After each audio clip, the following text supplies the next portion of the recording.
Hello guys, അപ്പോൾ നമ്മൾ അറവോട് അമ്പലത്തിൽ വെടിക്കെട്ട് കാണാൻ വന്നതാണ് ഗെയ്സ്. നമ്മൾ വരികയും വെടിക്കെട്ട് സ്റ്റാർട്ട് ചെയ്യുകയും കൂടെ ആയിരുന്നു. അതുകൊണ്ട് തന്നെ എനിക്ക് ഇൻട്രോ ഒന്നും എടുക്കാൻ പറ്റിയില്ല. വെടിക്കെട്ടിൻ്റെ വീഡിയോ ആണ് സ്റ്റാർട്ടിങ് തന്നെ.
വെടിക്കെട്ട് നടന്നുകൊണ്ടിരിക്കുന്നതിനിടയ്ക്ക് നമുക്ക് നല്ല അടിപൊളി ഒരു പണി കിട്ടി ഗൈസ്. മഴ പെയ്തു.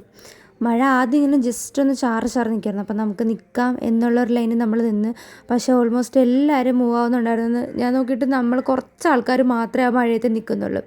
എന്തായാലും വെടിക്കെട്ട് കണ്ട് തീർത്തിട്ടേ മാറത്തുള്ളൂ എന്നൊരു ഇതോടെ ഞങ്ങൾ നിന്ന്. പക്ഷേ കുറേ കഴിഞ്ഞപ്പോൾ ഞങ്ങൾക്ക് നിൽക്കാൻ പറ്റുന്നില്ല. കാരണം നല്ലപോലെ മഴ പെയ്യുന്നുണ്ട്. പിന്നെ ഈ കരിമരുന്നിൻ്റെ കുറേ സാധനങ്ങളൊക്കെ നമ്മുടെ മേത്തോട്ടും തെറിക്കുന്നുണ്ട്. അപ്പോൾ മാറിക്കൊടുക്കാം എന്നുള്ളൊരു ഗ്യാപ്പിൽ പൈതിയെ അവിടുന്ന് മൂവ് ആക്കി കുറച്ചുകൂടെ ഞങ്ങൾ ബാക്കിലോട്ട് ഇറങ്ങി നിന്ന്.